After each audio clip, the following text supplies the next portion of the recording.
নতুন ভালোবাসার গল্প পেতে, দেখতে এবং শুনতে আমাদের চ্যানেলটি সাবস্ক্রাইব করে পাশে থাকা বেল আইকনটি ক্লিক করুন। আমাকে কিছু গোলাপের কম্বিনেশনে জামদানির বা কাতানের ভিতর শাড়ি দেখান। দোকানদারও শুনলো বর্ষার কথা, বের করলো নানা রঙের শাড়ি। বর্ষাও উল্টো পাল্টে দেখতে লাগলো শাড়ি। হঠাৎই বর্ষার চোখে আটকে যায় গোলাপি আর সাদার কম্বিনেশনে জামদানি শাড়ির দিকে। বেশ সুন্দর শাড়িটা। বর্ষা সেটাকেই হাতে নিয়ে বলল, এটা দিতে পারেন, এটা খুব সুন্দর। ছেলেটিও শুনলো বর্ষার কথা, বর্ষার হাত থেকে শাড়িটা নিয়ে বলল, সত্যি শাড়িটা খুব সুন্দর, আপনার চয়েস আছে। উত্তরে হাসলো বর্ষা। হঠাৎই ছেলেটি বলে উঠল, আপনিও একটা দেখুন, আমাকে হেল্প করলেন, তার বিনিময়ে একটা শাড়ি আপনাকে গিফট করাই যায়। ছেলেটির কথা শুনে বিস্মিত হলো বর্ষা। চোখ মুখ কুঁচকে বলল, না না, তা দরকার নেই। কি বলছেন? আপনি সামান্য একটা শাড়ি চুজ করে দেওয়ার জন্য শাড়ি নিব? মাথা গেছে আপনার? এভাবে বলছেন কেন? সামান্য শাড়িই তো।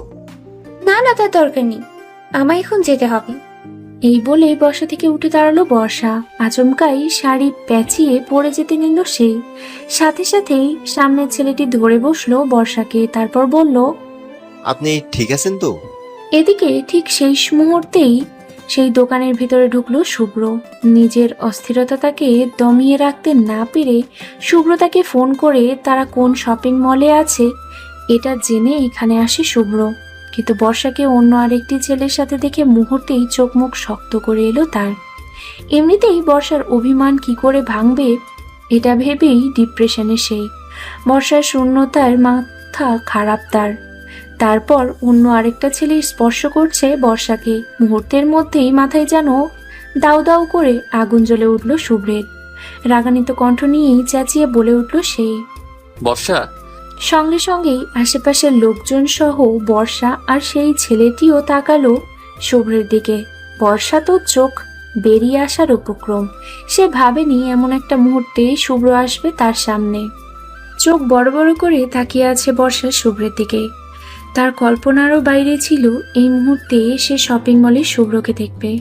তৎক্ষণাৎ নিজের হাতটাকে ওই ছেলেটার হাত থেকে সরিয়ে নিতে চাইল বর্ষা, কিন্তু পরক্ষণেই কিছু একটা ভেবে ঠায় দাঁড়িয়ে রইল সে। এদিকে বর্ষাকে এখনো ঠায় দাঁড়িয়ে থাকতে দেখে রাগ যেন আরো বেড়ে গেল শুভ্রের। তৎক্ষণাৎ হনহন করে এগিয়ে গেল সে বর্ষার কাছে। তারপর কাট কাট গলায় এক পলক সামনের ছেলেটির দিকে তাকিয়ে দৃষ্টি সরিয়ে বর্ষার দিকে তাকিয়ে বলল সে, এখানে কি হচ্ছে? ততক্ষণে সামনের ছেলেটি বর্ষার ধরে রাখা হাতটা ছেড়ে দিয়েছে। কিছুটা হতভম্ব হয়েই বলল সে। আপনি কি? রাগ হলো শুভ্রের। অচেনা এই ছেলে তাকে জিজ্ঞেস করছে আপনি কে? চোখ মুখ শক্ত করে বলল শুভ্র, আমি কি সেটা আপনার না জানলেও চলবে, চলো বর্ষা। এই বলে বর্ষার হাত ধরে টেনে বেরিয়ে আসলো শুভ্র। আর পাশের ছেলেটা নির্বিকার হয়ে শুধু তাকিয়ে রইল শুভ্র বর্ষার যাওয়ার পানে। যেন কি হলো সব তার মাথার উপর দিয়েই গেল। রাগে হনহন করে বর্ষার হাত ধরে শপিং মল থেকে বের হতে লাগলো শুভ্র। রাগের চোটে কিছু বলছে না শুভ্র, শুধু শক্ত করে বর্ষার হাত ধরে এগিয়ে চলেছে সে। শুভ্রের রাগ দেখে বর্ষাও কিছু বলতে পারছে না, তবে সে বুঝতে পারছে না শুভ্র এত রেগে আছে কেন। হঠাৎই কিছু একটা ভেবে বর্ষা দাঁড়িয়ে পড়ল। বর্ষাকে দাঁড়াতে দেখে শুভ্রও দাঁড়িয়ে পড়ল। তারপর বলল, কি হলো? আমি যাব না। যাবে না মানে? যাব না মানে যাব না। রাগ হলো শুভ্রের। প্রচন্ড রাগ নিয়েই ক্ষিপ্ত মেজাজ নিয়ে বলল সে, দেখো একদম রাগাবে না, এমনিতেও রাগ হচ্ছে আমার, তারপর উল্টাপাল্টা কিছু করে বসবো, সামলাতে পারবে না। শুভ্রের কথা শুনে চোখ বেরিয়ে আসার উপক্রম বর্ষার। থমথমে গলায় চোখ বড় বড় করে বলল সে, উল্টো পাল্টা করবেন মানে? কি করেছি আমি? শুভ্র যথাসম্ভব তার রাগটাকে কন্ট্রোলে এনে চোখ মুখ শক্ত করে বলে উঠল, কি করেছো তুমি সেটা আবার জিজ্ঞেস করছো? আমায় না বলে লন্ডন থেকে এসেছো কেন? চুপসে গেল বর্ষা। কি বলবে বুঝতে পারছে না। বুকের ভেতর আচমকাই মোচড় দিয়ে উঠল তার। চোখের সামনে ভেসে আসলো শুভ্র আর সেই মেয়েটার জড়িয়ে ধরার দৃশ্য। চোখ ভেসে আসলো বর্ষার। বর্ষাকে চুপ করে দাঁড়িয়ে থাকতে দেখে আবারও বলে উঠল শুভ্র, কি হলো, এখন কথা বলছো না কেন? বর্ষা ছলো ছলো চোখে তাকালো শুভ্রের দিকে। তারপর নীরব কণ্ঠে বলল, আপনি সত্যি জানেন না আমি কেন লন্ডন থেকে ফিরে এসেছি? আর এত অভিনয় করার কি আছে? আমি তো আপনি বলেছি খুব শীঘ্রই আমি আপনাকে মুক্তি দিব। তাহলে অকারণে রাগ দেখাচ্ছেন কেন? লন্ডনের হাওয়াকে বাংলাদেশে এসে সাহস খুব বেড়ে গেছে, তাই না? সাহস? শুকনো হাসলো বর্ষা, তারপর বলল, জানেন তো শুভ্র, মানুষ তাহার থেকে কাউকে নরম পেলে বড্ড আঘাত করে, বারে বারে মনে করিয়ে দেয় তুমি ভীতু, তুমি পারবে না আমার সাথে। নির্বিকার শুভ্র। মুহূর্তের মধ্যেই নিজের রাগটা যেন কোথায় হারিয়ে গেল তার। অপরাধী কণ্ঠ নিয়েই বলে উঠল শুভ্র, আমার কথার অর্থ এমনটা ছিল না বর্ষা। তুমি আবার আমায় ভুল বুঝছো। ভুল? হাসালে নামাই। যাই হোক, এমনিতেও অনেক লেট হয়ে গেছে। শুভ্রতা কোথায় গেছে? হয়তো আমায় না দেখে দুশ্চিন্তা করছে। শুভ্র পারল না নিজেকে সামলাতে। আচমকাই বর্ষার হাত ধরে দিল টান, মুখোমুখি করলো নিজের। হুট করে এমনটা হওয়াতে বর্ষা থতমত খেয়ে যায় ওখানেই। হতভম্ব গলায় শুভ্রের চোখের দিকে তাকিয়ে বলে, কি করছেন কি শুভ্র? এটা শপিং মল, সবাই দেখছে আমাদের। বর্ষার কথাটাকে টোটালি ইগনোর করে বর্ষার চোখের দিকে তাকিয়ে শীতল কণ্ঠে বলল শুভ্র, তুমি এমন কেন বোকারানি? সবসময় উল্টাপাল্টা ভাবো। চোখের দেখা সবসময় সত্যি হয় না। ভুল বুঝছো ঠিক আছে, আমার আচরণে কষ্ট পেয়ে অভিমান করেছো তাও ঠিক আছে। আমি সময় নিয়েছি, এটা হয়তো ঠিক নেই, কিন্তু পরিস্থিতি এমন ছিল যে আমি সময় নিতে বাধ্য ছিলাম। আমি তো গিয়েছিলাম তোমার কাছে তোমায় সবটা বলতে, ভুলটা ভাঙাতে। তুই শুনতে চাওনি, আবার শুনতে যখন চেয়েছো তখন সময় হয়নি। এবার তো বলার সুযোগ দাও সবটা। আমি বলতে চাই তোমায় অনেক কিছু। তুমি জানো না তোমার শূন্যতায় আমি তিলে তিলে শেষ হয়ে যাচ্ছি। ভেঙে ফেলছে আমায় ভিতর থেকে। এবার তো বাঁচিয়ে নাও প্লিজ। শুভ্র শেষের কথাটা এমনভাবে বলল যে বর্ষা শুনে থমকালো, ভড়কালো, সাথে অবাক হলো খুব। নির্বিকার কণ্ঠে বলল, মানে? শুভ্র কিছু বলবে ঠিক সেই মুহূর্তে এক প্রকার হাঁপাতে হাঁপাতে ওদের সামনে হাজির হলো শুভ্রতা। থমকানো গলায় বলল, ভাইয়া, ভাবি, তোমরা এখানে? আর আমি তোমাদের পুরো শপিং মল তন্ন তন্ন করে খুঁজছি। শুভ্রতার কণ্ঠ কানে আসতেই শুভ্র ছেড়ে দিল বর্ষাকে। কিছুটা দূরত্ব নিয়ে দাঁড়ালো দুজন। আজ আবারও যেন সময়টা তাদের সাথে বেইমানি করলো। গাড়ি করে বাড়ির উদ্দেশ্যে যাচ্ছে শুভ্রতা, বর্ষা আর শুভ্র। শুভ্র ড্রাইভ করছে আর পিছন সিটে বসে বকবক করছে শুভ্রতা আর বর্ষা। এক প্রকার বিরক্ত লাগছে শুভ্রের। সে বোঝে না প্রত্যেকবার তার সাথেই এমন কেন হয়। যতবারই বলতে যায় ততবারই কোনো না কোনো কারণে সে তাকে চুপ করিয়ে দেয়। অদ্ভুত, ভালোবাসা কি প্রকাশ করা হবে না তার? বর্ষাকে বুকে জড়িয়ে ধরে বলতে কি পারবে না সে? ভালোবাসি বোকারানি, তোমার বোকাশোকা কাজকর্মের প্রেমে পড়েছি আমি। উত্তর মেলে না শুভ্রের। রাতের আকাশের পানে এক পলক তাকায় শুভ্র, অভিযোগ করে খানিকক্ষণ, তারপর আবারও নজর দেয় শহরের ব্যস্ত হয়ে চলা রাস্তার পানে। তাদের সাথেই চলছে অগণিত নানান পদের সব গাড়ি, ট্যাক্সি, সাইকেল, মোটর গাড়ি, রিক্সা সহ শত শত সব যানবাহন। তার সাথে চলছে নানা বর্ণের মানুষজন। তপ্ত নিঃশ্বাস ছাড়ল শুভ্র। বারে বারে মনটা তার ভেঙে যাচ্ছে কারণে অকারণে, অজান্তেই। জ্যোৎস্না ভরা রাত, আকাশে ভেসে চলেছে হাজারো তারার মেলা। চাঁদ মামাও আছে তাদের মাঝে। চারপাশ বেয়ে আসছে প্রকৃতির মুগ্ধ করা মৃদু বাতাস। শহর থেকে খানিকটা দূরে খোলা জমিনের মাঝে একটা বড়সড় গাছের নিচে থামিয়ে রাখা কালো রঙের গাড়ির উপরে বসে আছে নির্মল আর হিয়া।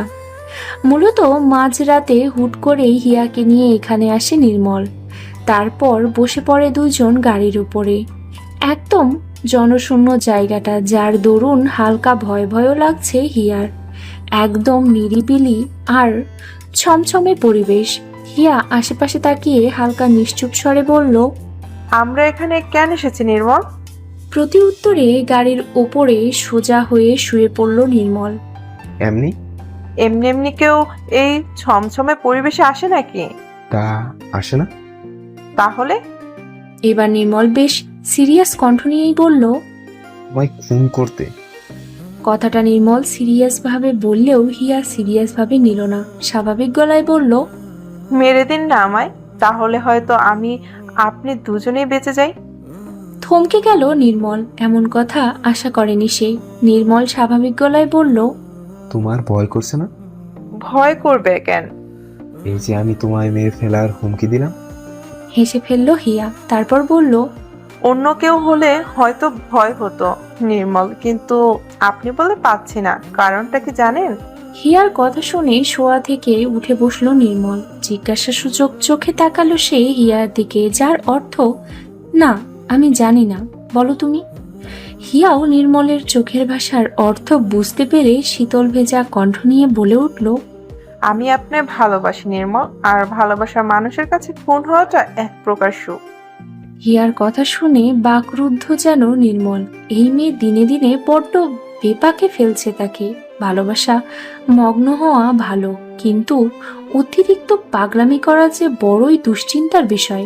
নির্মল নিশ্চুপ রইল কিছুক্ষণ, তারপর নিশ্চুপ গলায় নীরব কণ্ঠ নিয়ে বলল, এত ভালোবেসো না প্রিয়দর্শিনী, পরে কিন্তু সামলানো দায় হয়ে যাবে। হিয়া শুনল, মুচকি হাসল নীরবে, তারপর আপন ইচ্ছেতেই নিজের মাথাটাকে এলিয়ে দিল নির্মলের বুকে। তারপর বলল, আমি সত্যি আপনি খুব ভালোবেসে ফেলেছি নির্মল, প্লিজ কখনো ছেড়ে যাবেন না। আমি তবে সত্যি সত্যি শেষ হয়ে যাব। প্রতি উত্তরে নির্মল নিজেও জড়িয়ে ধরল হিয়াকে। তারপর হিয়ার হাতটা শক্ত করে চেপে ধরে বলল, যাব না কোথাও, তোমায় কথা দিলাম প্রিয়দর্শিনী। হিয়া খুশি হলো, ভীষণ খুশি হলো, তবে বলল না কিছু। সময় কাটলো কিছুক্ষণ।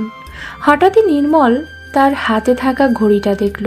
12টা বাজতে আর মাত্র 2 মিনিট বাকি। সঙ্গে সঙ্গে চমকে উঠল নির্মল। হিয়াকে সারিয়ে গাড়ি থেকে নেমে পড়ল তৎক্ষণাৎ। আচমকাই নির্মলের কাণ্ডে অবাক হলো হিয়া। বলল, কি হলো নির্মল? প্রতি উত্তরে কোনো জবাব দিল না নির্মল। গাড়ির দরজা খুলে সাথে করে আনা একটা ব্যাগ বের করলো তৎক্ষণাৎ, রাখলো হিয়ার সামনে। হিয়া অবাক হলো, এটাকে সে খেয়াল করেনি। হিয়া অবাক হয়ে বলল, এটার ভিতর কি আছে নির্মল? হিয়ার প্রশ্নের জবাব না দিয়েই তাড়াতাড়ি ব্যাগটা খুলে বক্সটা বের করলো নির্মল। এবার আর কিছু বলল না হিয়া, নীরবে শুধু তাকিয়ে রইল নির্মলের পানে। নির্মল বাক্স খুলে বের করলো একটা লাভ আকৃতির চকলেটের কেক। কেক দেখে যেন আরো অবাক হলো হিয়া। প্রশ্ন করলো, কে? কেন নির্মল, আজ তো আমার বার্থডে নয়। প্রতি উত্তরে কিছুক্ষণ অপেক্ষা করলো নির্মল। ঘড়ির কাঁটায় আর 10 সেকেন্ড পরেই পুরোপুরি 12টা বেজে যাবে। অতপর সময় শেষ হলো। ঘড়ির কাঁটাও পুরোপুরি 12টার কাঁটায় ছুঁই ছুঁই। নির্মল চাকুটা হাতে নিল, তারপর হিয়ার হাত ধরে কেকটা কাটতে কাটতে বলল, আজ তোমার বার্থডে নয়, এটা ঠিক। আজ হলো আমাদের প্রথম দেখার অ্যানিভার্সারি। আজ তোমার আমার দেখা হওয়ার 1 বছর পূর্ণ হলো।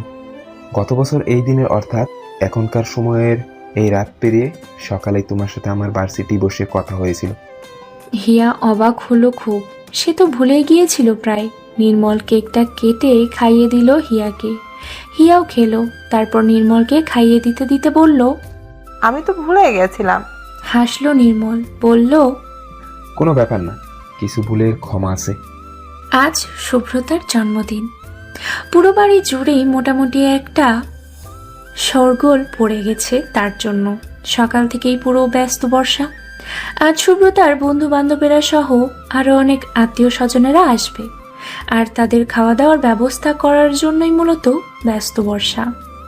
কখনো এদিক তো কখনো ওদিক দৌড়ে চলেছে সে। অন্যদিকে সিঁড়ির উপরে দাঁড়িয়ে বর্ষার কাণ্ড কারখানা দেখছে শুভ্র, সাথে রাগে ফুঁসছে। ব্যস্ততার চক্করে শুভ্রের সাথেও ঠিকভাবে কথা বলতে পারছে না বর্ষা। কাল রাতে বাড়ি ফিরে শুভ্রের রুমে যায়নি বর্ষা। শুভ্র তার রুমেই ক্লান্ত হয়ে ঘুমিয়ে পড়ে সে। এজন্য অবশ্য শুভ্র ভয়ঙ্করভাবে রেগে আছে। একবার সুযোগ পেলেই সেই রাগটাকে পুরোপুরি দেখিয়ে ফেলবে সে। তার বোকারানি বউটার বড্ড বেশি সাহস বেড়ে গেছে। এবার হয়তো সত্যি সত্যি উপন্যাসিকার কথা মতো তাকে অধিকার খাটাতেই হবে, না হলে তার এই বোকারানি বউ কখনোই তাকে বুঝবে না, ভাবল শুভ্র। অতিরিক্ত এদিক সেদিক দৌড়ানোর কারণে সাথে বেখেয়ালি হওয়ায় আচমকাই শাড়ি প্যাঁচিয়ে পড়ে যেতে নেয় বর্ষা। সাথে সাথেই সদর দরজা দিয়ে মাত্র ঢুকে পড়া ব্যক্তিটি ধরে বসল তাকে। ঘটনাটা হুট করে হয়ে যাওয়াতে পুরোই চমকে উঠল বর্ষা। পরক্ষণেই নিজেকে সামলে নিয়ে সামনের ব্যক্তিটির দিকে তাকালো সে। ছেলেটির ফেস দেখতেই যেন চমকে উঠল বর্ষা, কারণ ছেলেটি হলো কালকে শপিং মলের সেই ছেলেটি। অন্যদিকে ছেলেটিও বর্ষার ফেস দেখে অবাক হয়ে বলল, আরে আপনি যে? প্রতি উত্তরে নিজেকে ছাড়িয়েই নম্র গলায় বলল বর্ষা, ধন্যবাদ। ধন্যবাদ পরের দিন। আগে বলুন আপনি এখানে কেন? ঠিক সেই মুহূর্তেই সেখানে এগিয়ে আসলো শুভ্রের মা। আশিককে সদর দরজার সামনে দাঁড়িয়ে থাকতে দেখে বলে উঠলেন উনি। আরে আশিক যে, ভেতরে আসো। প্রতি উত্তরে আশিকও বেশি কিছু না ভেবে সামনে এগিয়ে যেতে যেতে বলল, আসসালামু আলাইকুম আন্টি, কেমন আছেন আপনি? আশিকের কথা শুনে মুচকি হাসলো শুভ্রের মা, তারপর বলল, ওয়ালাইকুম সালাম। ভালো, তুমি? জি ভালো আন্টি। বর্ষা কৌতূহলী এগিয়ে আসে সামনে। বর্ষাকে দেখেই বলে উঠল শুভ্রের মা, ও হচ্ছে বর্ষা, তোমায় বলেছিলাম না ও আমার ছেলে শুভ্রের বউ। শুভ্রতার মায়ের কথা শুনে আশিকও খুশি মনে মুচকি হেসে বলল, ওহ সালামু আলাইকুম ভাবি। আশিকের কথা শুনে বর্ষাও মুচকি হেসে বলল, ওয়ালাইকুম আসসালাম। ওদের কথার মাঝখানেই সুব্রতার মা এবার বর্ষার দিকে তাকিয়ে বলল, আর বর্ষা ও হচ্ছে আশিক, শুভ্রতার হবু বর। সঙ্গে সঙ্গে চোখ বড় বড় হয়ে যায় বর্ষার। সুব্রতার হবু বর। বর্ষার রিয়াকশন দেখে হাসলো শুভ্রের মা, তারপর বলল, কি অবাক হলে তো? আসলে সবকিছু এত তাড়াতাড়ি হয়ে গেল যে তোমাদের জানানো হয়নি।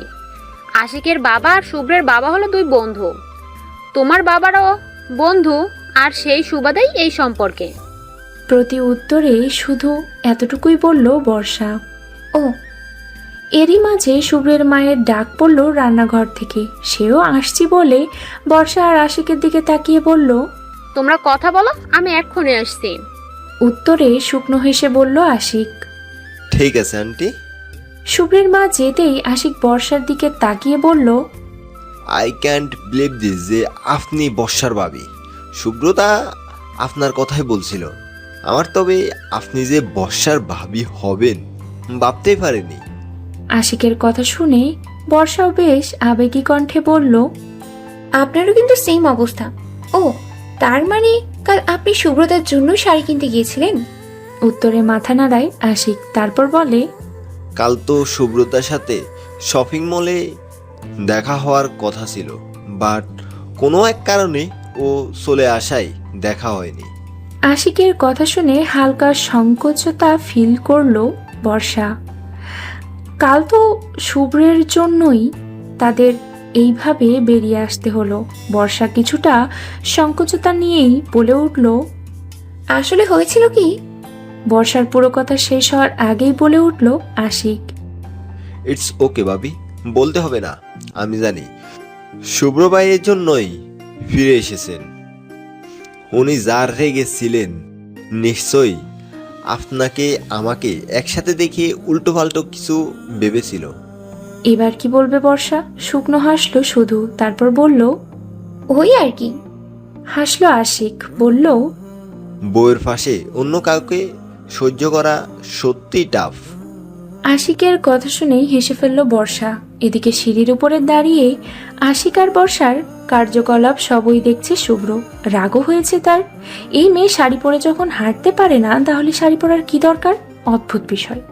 আশিকের কথা সকলেই বলেছিল শুভ্রের মা শুভ্রকে, সাথে ছবিও দেখিয়েছিল। শুভ্র তো প্রথমে ছবিটা দেখে সত্যি অবাক হয়েছে। শপিং মলের কাহিনীটাই খুব একটা ভাবায়নি শুভ্রকে, কারণ সে জানে তার বোকারানি বউ হুটহাট এখানে ওখানে পড়ার রোগ আছে, যেমন এইমাত্র পড়ল।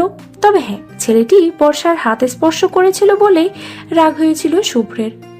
তবে বর্ষার মতো আজে বাজে চিন্তা মাথায় আসেনি তার, কারণ শুভ্র জানে তার বোকারানি বউ তাকে ছাড়া অন্য কাউকেই ভালোবাসতে পারে না, আর কখনো পারবে না।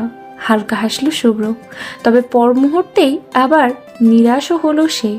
তার বইয়ের অভিমান এখনো ভাঙাতে পারছে না। শুভ্র বুঝতে পারছে না কি করলে বর্ষা আর তার সম্পর্ক বাকি সব বিবাহিতা কাপলদের মতো স্বাভাবিক হবে।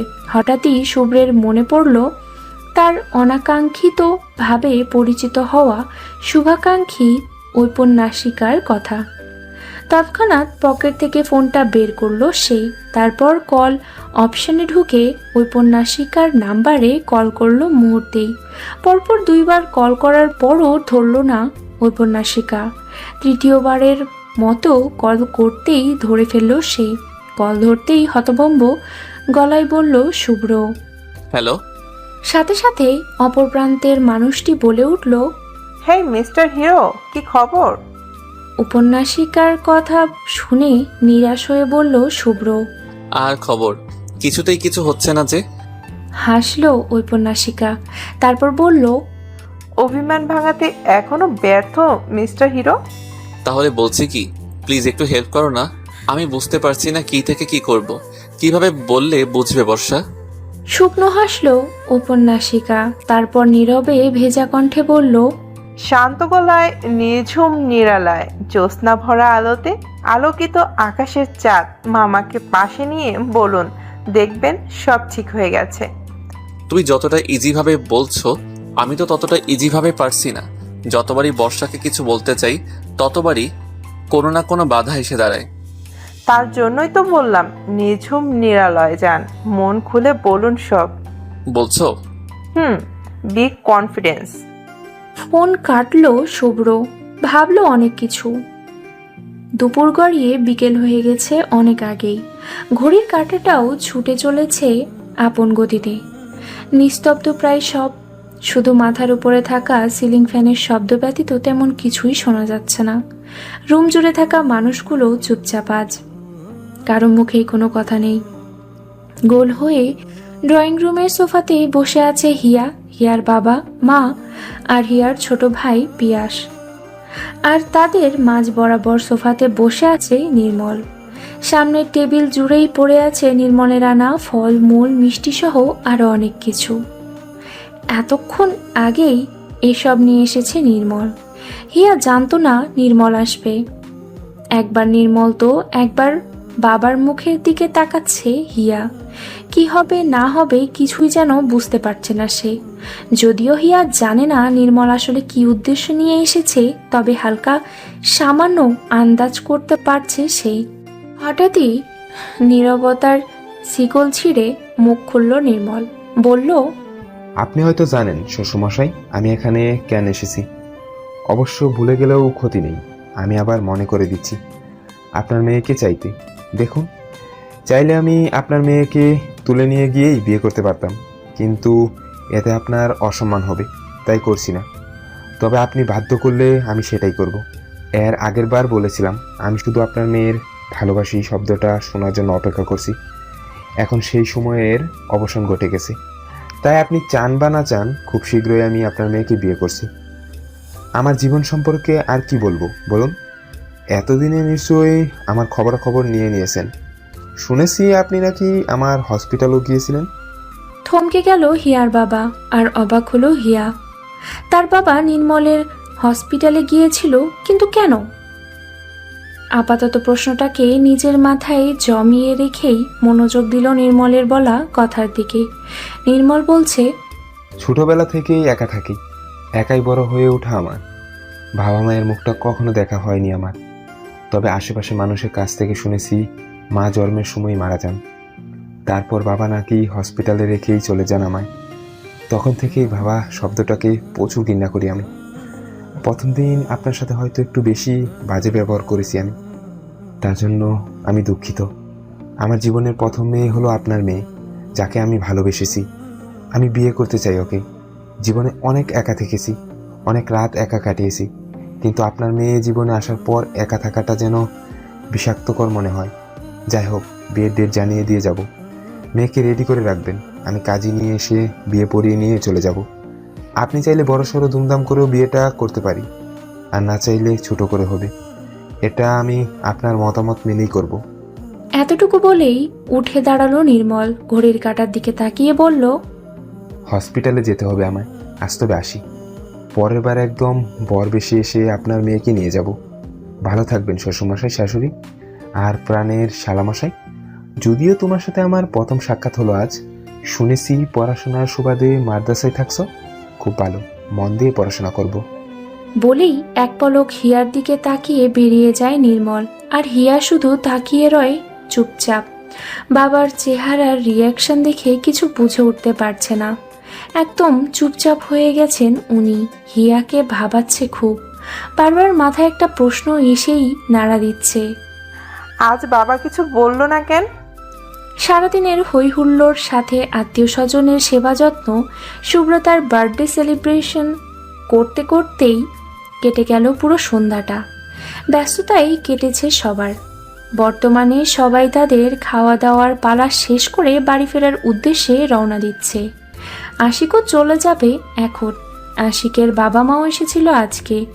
খুব শীঘ্রই তারা সুব্রতাকে তাদের বাড়ির বউ বানিয়ে নিয়ে যাবে, এমন প্রতিশ্রুতি নিয়ে গেছেন ওনারা।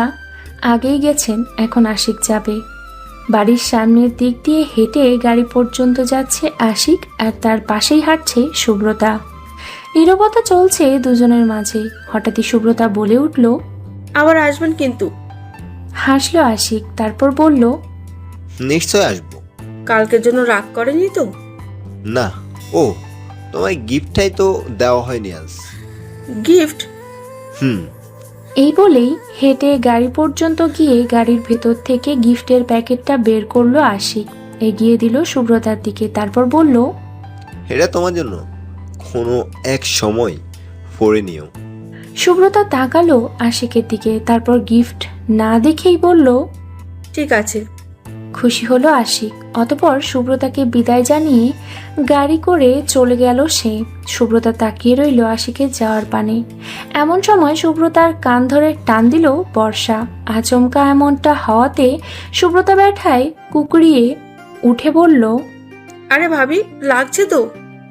লাগলে লাগুক, স্পেশাল মানুষের সাথে দেখা করবে বললে, অথচ স্পেশাল মানুষটা যে তোমার হবু বর, এটা বললে না কেন?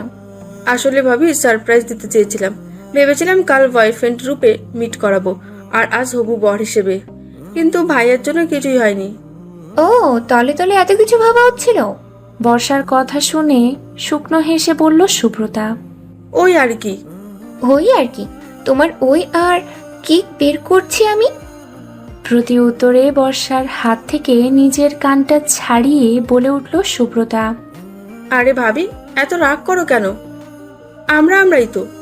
রাগে হন হন করতে করতে বাড়ির বাইরে বের হলো শুভ্র। রাগে গার পিত্তি চলে যাচ্ছে একদম। বর্ষাকে একবার কাছে পেলে কি যে করবে সে নিজেও জানে না।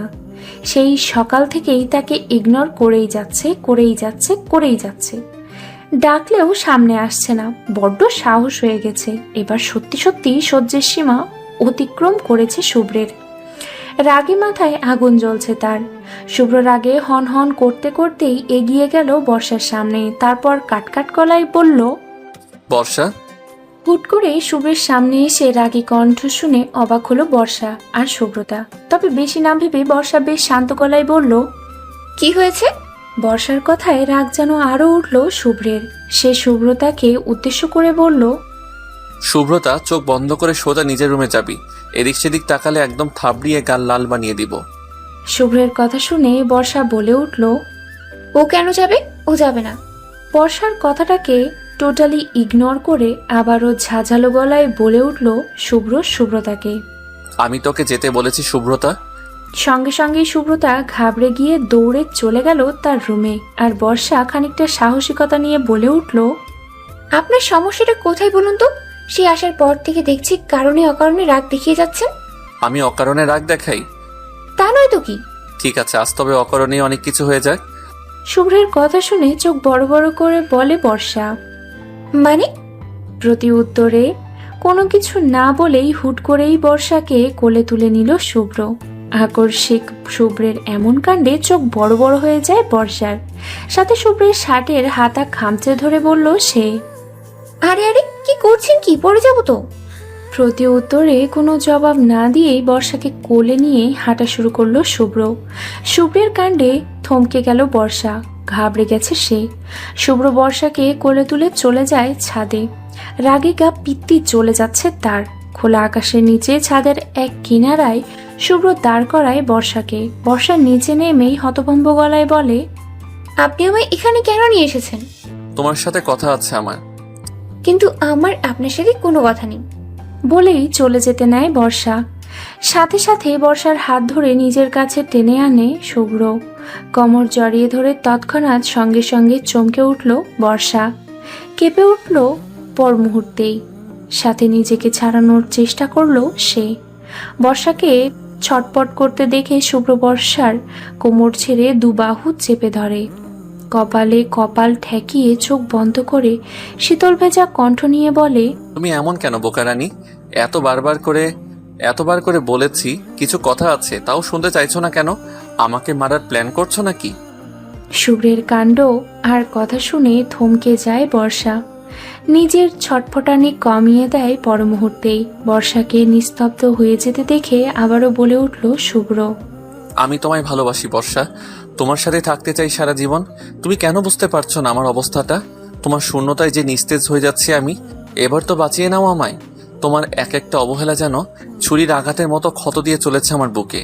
ক্ষত বিক্ষত করছে আমার হৃদয়টাকে। তুমি কি বুঝতে পারছো না? আমি শেষ হয়ে যাচ্ছি ধীরে ধীরে।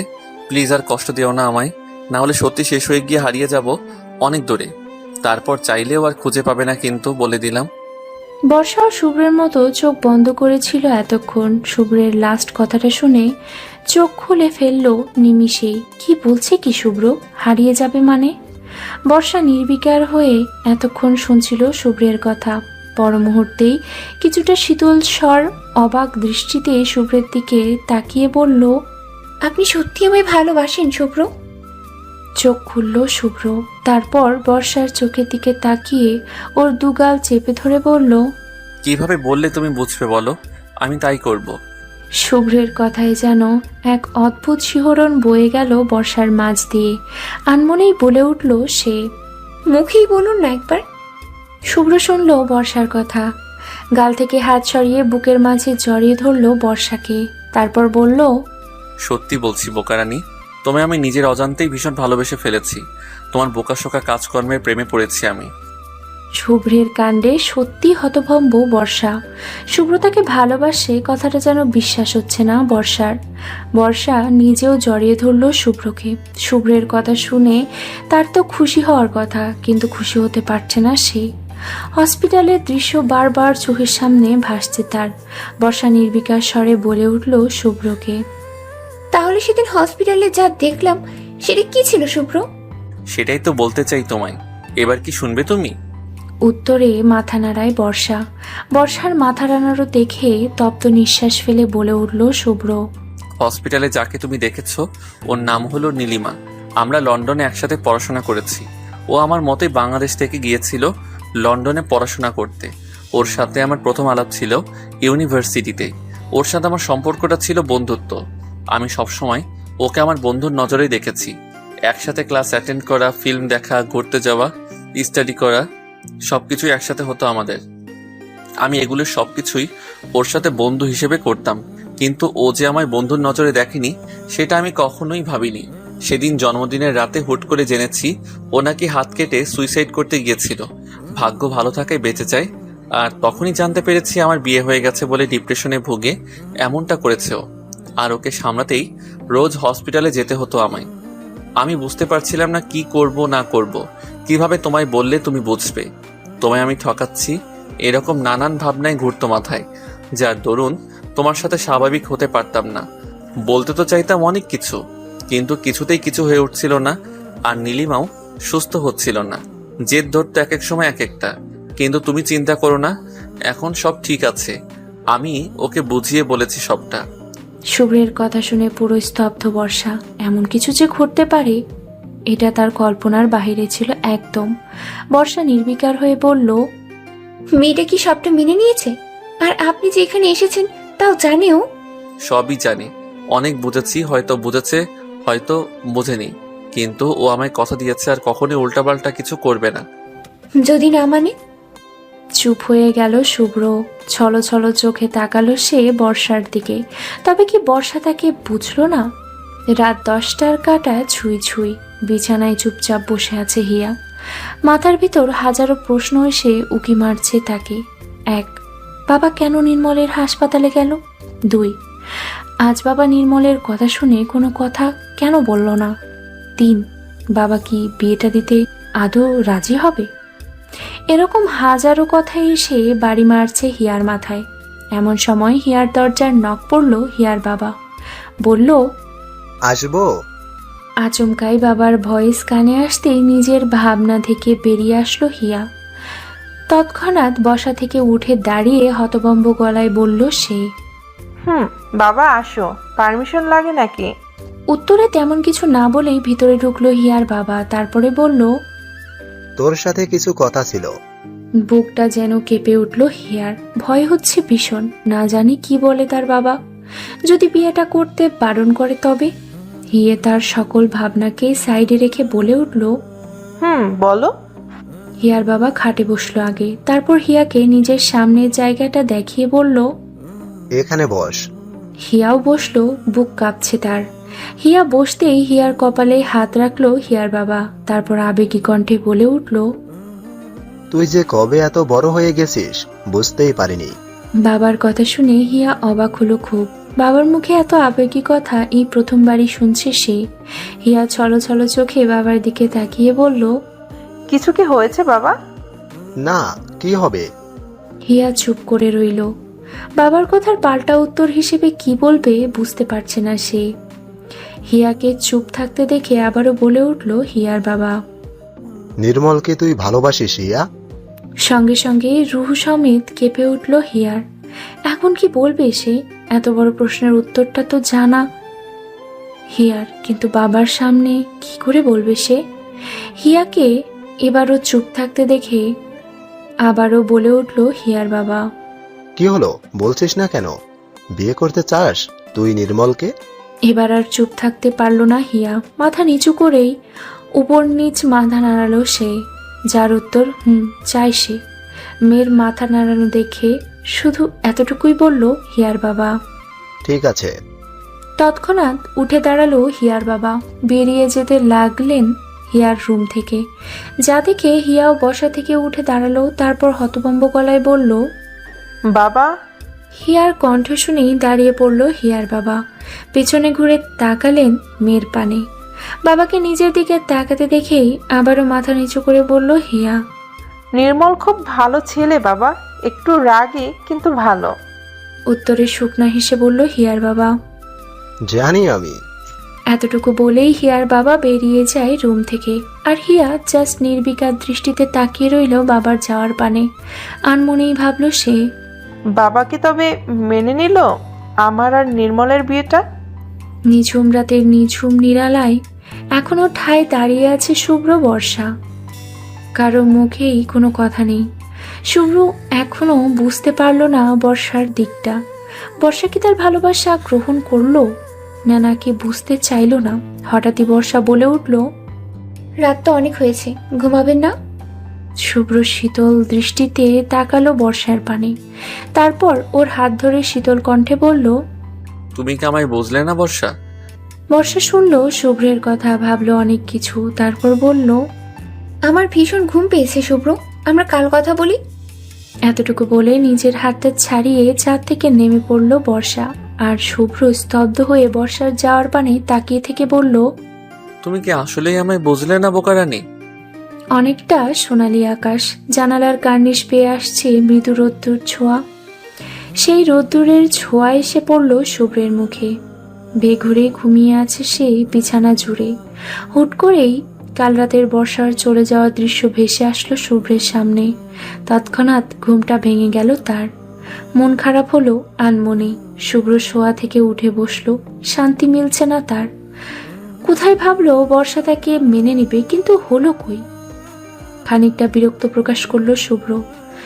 চোখ মুখে হাত দিল তৎক্ষণাৎ। হঠাৎই চোখ গেল তার বিছানার পাশ দিয়ে থাকা সাদা রঙের কফির কাপের দিকে। উপরটা লাভ আকৃতির সাথে তার পাশেই ছোট্ট চিরকুটে মুচকি হাসির ইমোজি দিয়ে লেখা, শুভ সকাল মাই কিউট জামাই, special coffee only for you. বর্ষার কাণ্ডে ভয়ঙ্করভাবে খুশি হলো শুভ্র। তৎক্ষণাৎ খুশি মনে কফির কাপে চোখ মুখ দিল সে। সাথে সাথে তার সোনালি সকাল করলার মতো তিতা হয়ে গেল, কারণ কফিতে চিনি হয়নি। সাথে সাথে চেঁচিয়ে ডাকলো সে, বর্ষা। সকাল সকাল শুভ্রের চেঁচানো শুনে থমকে গেল বর্ষা। সঙ্গে সঙ্গে রান্নাঘর ছেড়ে 5-10 কিছু না ভেবেই এক প্রকার রান্নাঘর ভেঙে চুরে দৌড় দিল সে। তার এমন কাজে আশেপাশের লোকজন সবাই হতভম্ব হয়ে গেছে, যদিও রান্নাঘরে তাদের বাড়ির কাজের লোক ছাড়া আর কেউ ছিল না। সিঁড়ি বেয়ে হতভম্ব হয়ে উপরে উঠে চলে গেল বর্ষা তার আর শুভ্রের রুমের কাছে। তারপর দরজা খুলে হতভম্ব গলায় বলল সে, কি হয়েছে, কি হয়েছে? বর্ষা এতটাই জোরে এসে দরজা খুলল যে শুভ্র নিজেও ঘাবড়ে গেল, কিন্তু নিজের সেই ঘাবড়ানোটাকে পুরোপুরি সাইডে রেখে রাগী কণ্ঠ নিয়ে বলল, এটা কি বানিয়েছো তুমি? এর কথা শুনে বেশ স্বাভাবিকভাবেই এগিয়ে এসে বলল বর্ষা, কেন কফি? এটা কফি? কেন, আপনি চা ভেবেছিলেন? শুভ্রের চাহনি দেখে বলে উঠল বর্ষা। আরে না বললে বুঝবো কিভাবে? খেয়ে দেখো। বর্ষাও তাই করলো। কফির কাপটা হাতে নিয়ে চুমুক দিল সে। একটুখানি কফি খেতেই চোখ মুখ কুঁচকে বলে উঠল, এ মা, এটা কি? ছি ছি, এটা তো করলার চেয়েও তিতা। তিতা না, এটা তোমার স্পেশাল কফি। উত্তরে দাঁত গেলানি হাসি দিয়ে বলল বর্ষা। সরি জামাই, খুশির ঠেলায় কফিতে চিনি দিতেই ভুলে গেছি। শুভ্রের চাহনি দেখে বর্ষা শুভ্রের দু গাল টেনে বলল, আমার গুলুমুলু জামাইটা রাগ করে না, আমি এক্ষুনি আপনার জন্য নতুন করে চিনি দিয়ে কফি বানিয়ে আনছি। বলেই রুম থেকে বেরিয়ে গেল বর্ষা, আর শুভ্র জাস্ট হাবলার মতো তাকিয়ে রইল বর্ষার যাওয়ার পানে। যেন যা হলো সব তার মাথার উপর দিয়ে গেল। শুভ্র গালে হাত দিয়েই বিছানা ছেড়ে উঠে দাঁড়ালো। তারপর চলে গেল সে ওয়াশরুমের দিকে। পাক্কা আধ ঘন্টা বসে শুভ্রের জন্য আবার কফি বানিয়ে নিয়ে এসেছে বর্ষা। এইবার ভুল করেনি সে, খুব সুন্দর মতোই কফিতে চিনি দিয়ে স্পেশাল কফি বানিয়েছে শুভ্রের জন্য। বর্ষার রুমের ভিতরে ঢুকেই বলল, জামাই আপনার আর কিছু বলার আগেই শুভ্রকে রুমে না দেখে হতাশ হলো বর্ষা। পরক্ষণেই ওয়াশরুম থেকে পানির শব্দ পেতেই বুঝলো সে শুভ্র ওয়াশরুমে আছে। আনমনেই বলল, ও আপনি ওয়াশরুমে গেছেন? ভেবেই কফির কাপটা টেবিলের উপরে রাখলো বর্ষা। তারপর এলোমেলোভাবে থাকা বিছানাটা গোছাতে ব্যস্ত হয়ে পড়ল সে। এরই মাঝে ওয়াশরুমের দরজা খুলে ব্ল্যাক ট্রাউজার আর সাদা টি শার্ট পরে চুল মুছতে মুছতে বাহিরে বেরিয়ে আসলো শুভ্র। শুভ্র ওয়াশরুম থেকে বেরিয়েছে এটা বুঝতে পেরে পিছন ঘুরে তাকালো বর্ষা। তারপর বলল, আপনি এসেছেন, এই আপনার কফি। প্রতি উত্তরে কিছু বলে না শুভ্র, একটু একটু করে এগিয়ে যায় বর্ষার দিকে।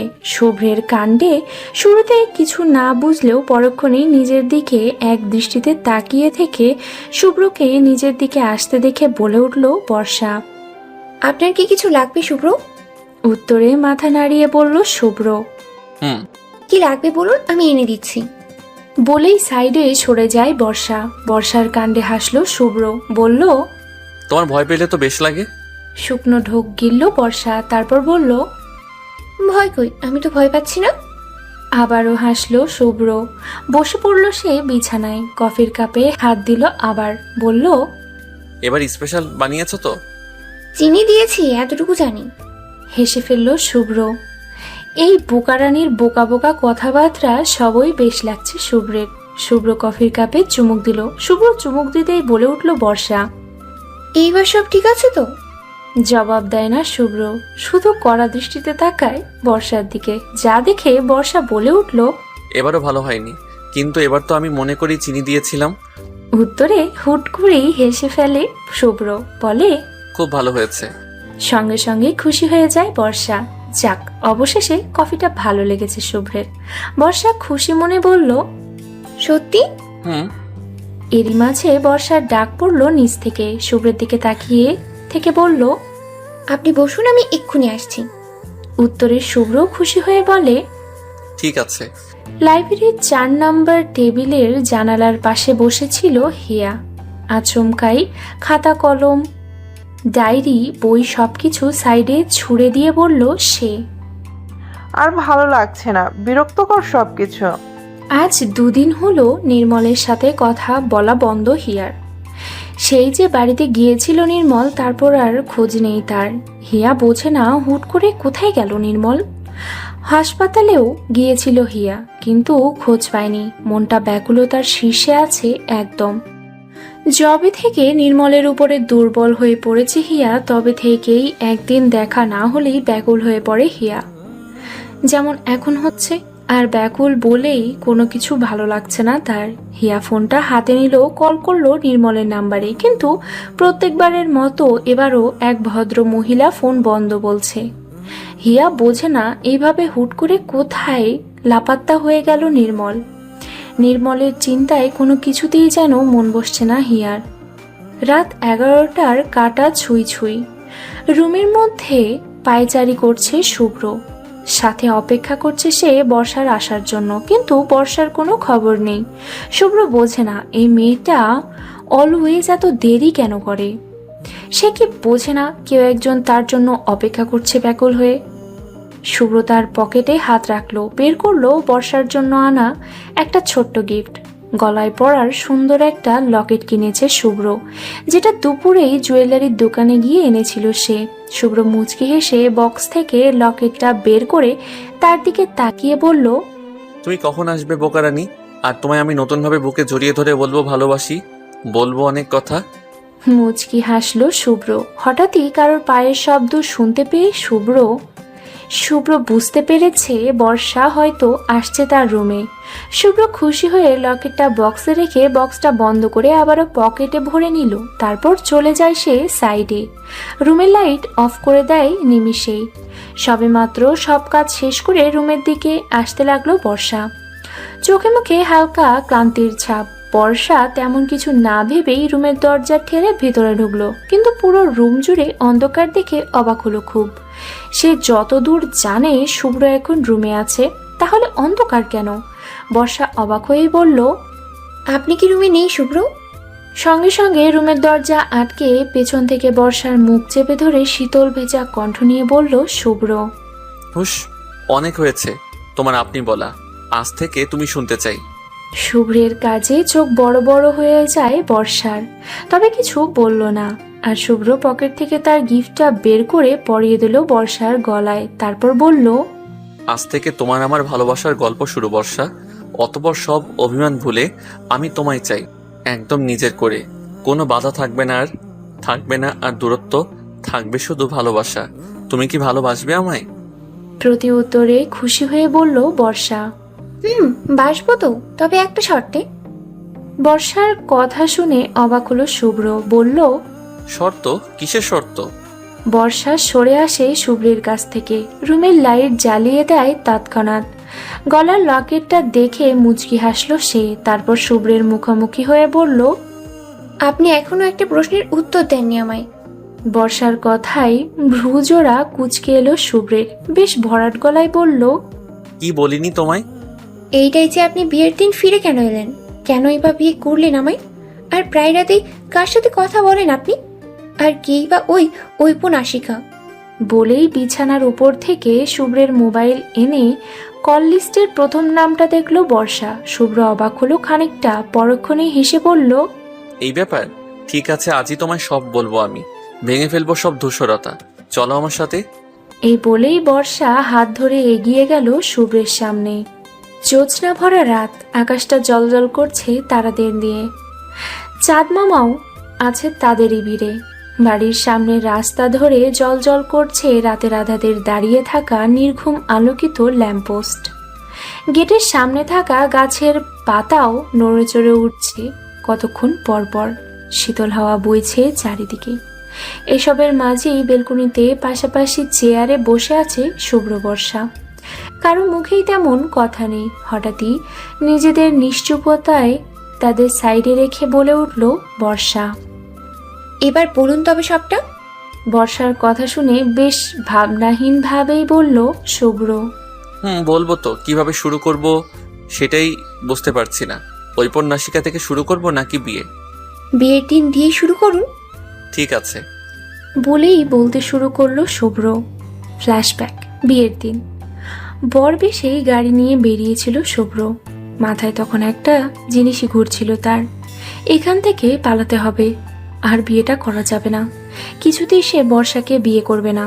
যতদূর সম্ভব বাংলাদেশ ছেড়ে লন্ডনে পাড়ি জমাবে সে। সাথে আগামী 5-10 বছরে দেশে আসবে না। এরকম নানা কিছু ভাবতে ভাবতেই এগিয়ে চলছিল শুভ্র। এমন সময় আচমকাই তার গাড়ির সামনে এসে পড়ল একটা মেয়ে। পরনে তার মিষ্টি কালারের 3 পিস, বাঁধা চুল, সাথে চোখে কালো ফ্রেমের চশমা। মেয়েটার সামনে আসতেই জোরে ব্রেক কষল শুভ্র, কিন্তু তারপরও মেয়েটি ঘাবড়ে গিয়ে পড়ে যায় নিচে। দোষটা শুভ্রেরই ছিল। আসলে মাথার ভিতরে হাজারো ভাবনা ঘুরঘুর করতে থাকায় একটু বেখেয়ালি হয়ে পড়েছিল সে। শুভ্র তৎক্ষণাৎ গাড়ি থেকে বেরিয়ে এগিয়ে যায় মেয়েটির কাছে। মেয়েটি তখন বসেছিল রাস্তার মাঝে, শুভ্রের গাড়ির সামনে। শুভ্র দৌড়ে গিয়ে উত্তেজিত কণ্ঠ নিয়ে বলল মেয়েটিকে, আপনি ঠিক আছেন তো? আসলে আমি বুঝতে পারিনি, আপনি সামনে চলে আসবেন।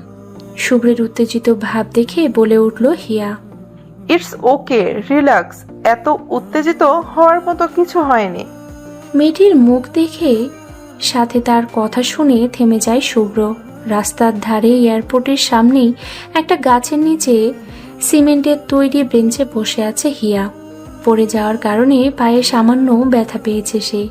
মূলত তার কাজিনকে এয়ারপোর্ট থেকে রিসিভ করতে এসেছিল সে, কিন্তু এয়ারপোর্টের সামনে আসতেই যে এমন একটা দুর্ঘটনা ঘটে যাবে বুঝতে পারেনি হিয়া। হিয়ার ভাবনার মাঝেই তার দিকে এগিয়ে এসে পানির বোতলটা এগিয়ে দিয়ে বলল শুভ্র, এটা খেয়ে নিন। হিয়াও শুনল। পানির বোতলটা হাতে নিয়ে ঢকঢক করে পুরো পানিটি শেষ করলো সে। তারপর বলল, থ্যাঙ্কস ইউ। শুভ্র হালকা হাসলো, তারপর বলল, আমি সত্যি দুঃখিত, আমার জন্য আপনার। It's okay. তা বর বেশে কোথায় যাচ্ছেন? বউ আনতে বুঝি?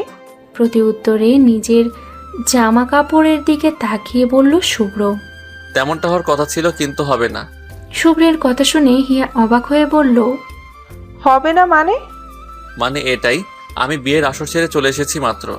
সঙ্গে সঙ্গেই চোখ বড় বড় হয়ে যায় হিয়ার।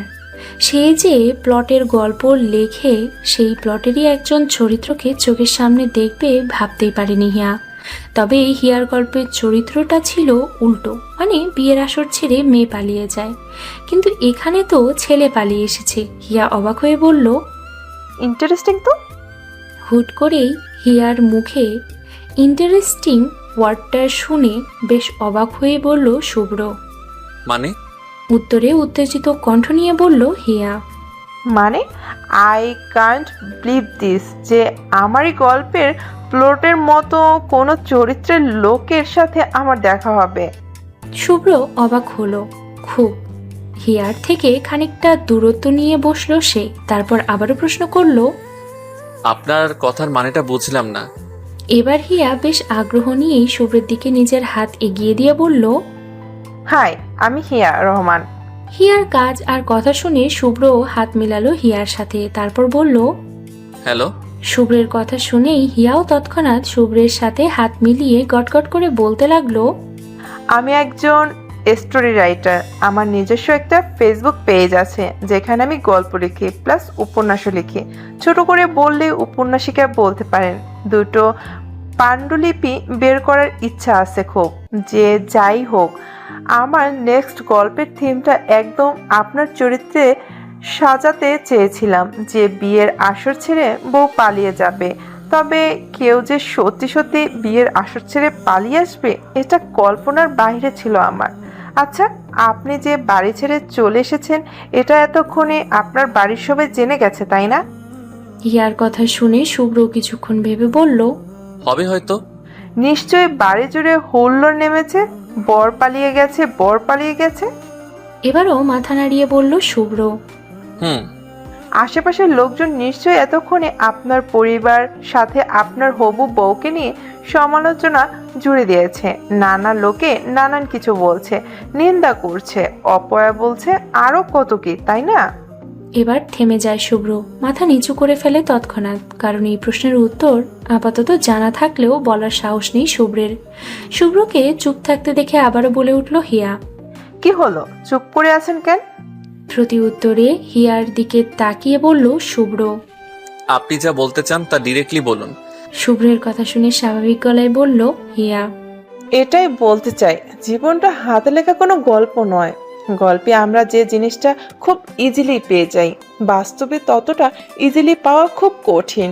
একটা মেয়ের জীবনে বিয়ে জিনিসটা একটা স্বপ্নের মতো।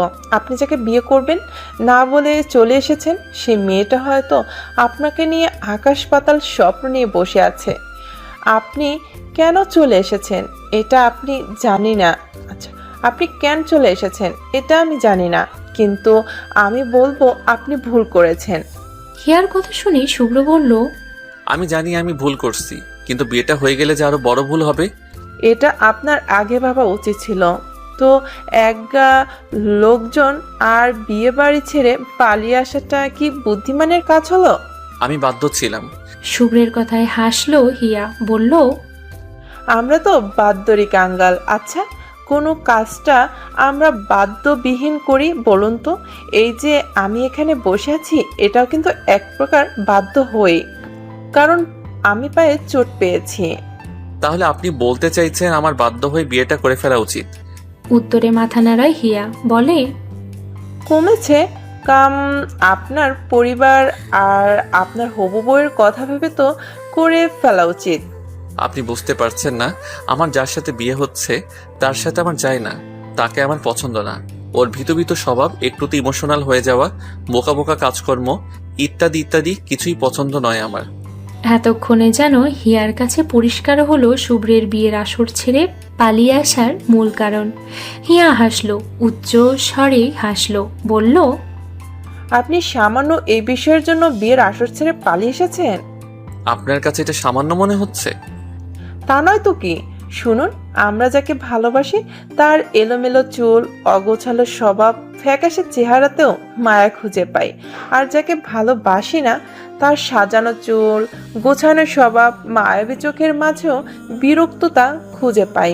সবই হলো ভালোবাসা, বুঝলেন? সবই ভালোবাসা। তা আপনার গার্লফ্রেন্ড আছে? হিয়ার কথা অনেকখানি ভাবলো শুভ্র। কথাটা মিথ্যে নয়, সত্যি তো। আজ যদি সে বর্ষাকে ভালোবাসতো তাহলে হয়তো ওকে নিয়ে এত অভিযোগ থাকতো না। জীবনে ভালোবাসাটাই আসল। শুভ্রকে চুপচাপ থাকতে দেখে আবারও প্রশ্ন করে বসলো হিয়া।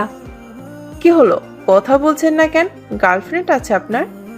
প্রতি উত্তরে হিয়ার দিকে তাকিয়ে মাথা নাড়িয়ে বলল শুভ্র, না। আহ বাহ, তাহলে তো কোনো সমস্যাই দেখছি না। যাই হোক, আপনার লাইফ, আপনার বিয়ে, আপনার হবু বউ, আপনার পরিবার, আপনার কি। তবে একটা জিনিস মাথায় রাখবেন, মাঝে মাঝে বাধ্য হওয়া জিনিসগুলোই জীবনের জন্য সঠিক হয়। আমার মনে হয় আপনার জন্য আপনার হবু বউই সঠিক, বাকিটা আপনার ইচ্ছা। বলেই আস্তে আস্তে উঠে দাঁড়ালো হিয়া। এখন তার যেতে হবে। হিয়াকে দাঁড়াতে দেখে বলল শুভ্র, আমার হবু বউই যে আমার জন্য সঠিক এটা আপনি বুঝলেন কি করে? এমন সময় আকাশপথ বেয়ে শুভ্রের লন্ডন যাওয়ার ফ্লাইটটা উড়ে গেল। শুভ্র অবাক হয়ে আকাশপথে তাকিয়ে দেখে উত্তেজিত হয়ে বলল, আমার লন্ডন যাওয়ার ফ্লাইট, আপনার জন্য আমার ফ্লাইট মিস হলো। এবার আরো উচ্চস্বরে হেসে ফেললো হিয়া। হিয়াকে হাসতে দেখে কিছুটা রাগী কণ্ঠ নিয়েই বলল শুভ্র, আপনি কথায় কথায় এত হাসেন কেন বলুন তো? শুভ্রের কথা শুনে হিয়া তার হাসি থামিয়ে বলল, হাসাহাসি প্রশ্নের জবাবটা না হয় পরেই দেই, আগে বলি আপনার জন্য আপনার হবু বউ সঠিক কেন? হিয়ার কথা শুনে শুভ্র অবাক হয়ে বলল, কেন? সিম্পল, এই দেখুন, আপনি তো বিয়ে ছেড়ে কোথাও যাওয়ার, লন্ডন যাওয়ার পণ করেছিলেন। মাঝপথে আমার সাথে দেখা হলো, আমি পায়ের চোট পেলাম, আমার জন্য আপনার দেরি হলো, আমাদের মধ্যে এত কথা হলো, আপনার ব্যক্তিগত কথাগুলো আমায় বললেন, আপনার ফ্লাইট মিস হলো।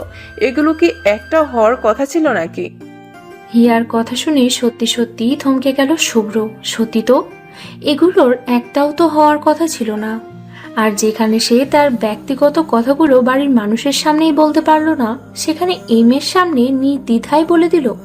শুভ্র অবাক চোখে হিয়ার দিকে তাকিয়ে বলল, সত্যি তো, এগুলো হওয়ার কথা ছিল না তো। হিয়া হাসলো আবার, তারপর বলল, এটাই ভাগ্য। আপনার ভাগ্যে আপনার হবু বউই আছে, তাই বেশি না ভেবে বিয়েটা করে ফেলুন। কে বলতে পারে একটা সময় আপনারই হবু বউ আপনার জীবনের শ্রেষ্ঠ উপহার হয়ে দাঁড়াবে। হিয়ার কথা শুনে শুভ্র শুধু তাকিয়ে রইল হিয়ার পানে, কিছু বলল না। মাথা কাজ করা বন্ধ করে দিয়েছে তার। এতক্ষণ সে ভাবনাগুলো তার মাথায় ছিল, তার নিমিষেই কোথাও একটা হারিয়ে গেল যেন। শুভ্রকে চুপচাপ দাঁড়িয়ে থাকতে দেখে বলে উঠল হিয়া। আপনার ফোন নাম্বারটা দিন তো। হিয়ার কথা শুনে অবাক হয়ে বলল শুভ্র। কি? আপনার ফোন নাম্বার। শুভ্র কি মনে করে যেন তার নাম্বারটা দিল হিয়াকে। হিয়া গটগট করে তার মোবাইলের নাম্বারটা উঠিয়ে কল করলো শুভ্রকে। রিং বাজতেই শুভ্র পকেট থেকে ফোন বের করে দেখলো নাম্বারটা। এরই মাঝে হিয়া আবার বলে উঠল, এটা আমার নাম্বার। মাঝে মাঝে আপনার আর আপনার বউয়ের খবরাখবর জানার জন্য ফোন করব। আর হ্যাঁ, শুভকামনা রইল আপনার নতুন জীবনের জন্য। এর মানে আপনি শিওর আমি বিয়েটা করছি? তা নয় তো কি, আমি ভাগ্যকে খুব বিলিভ করি।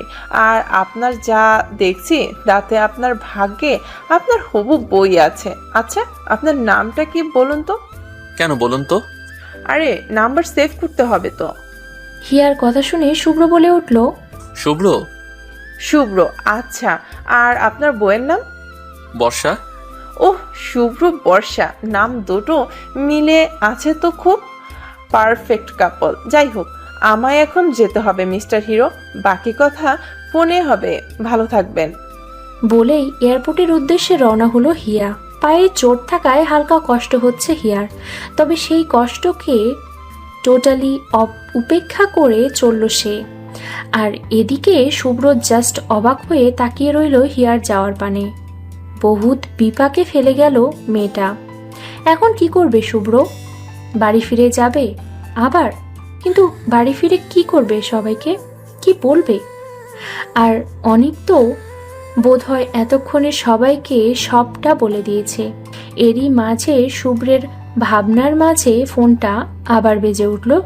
হিয়াই ফোন করেছে। শুভ্র অবাক হয়েই ফোনটা তুলল।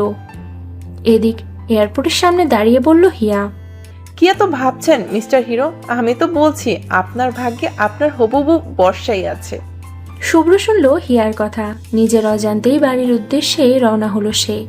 আর সত্যি এবার ভাগ্য তার সহায় ছিল। অনেক কিছু বলার আগেই সেখানেই উপস্থিত হয় শুভ্র।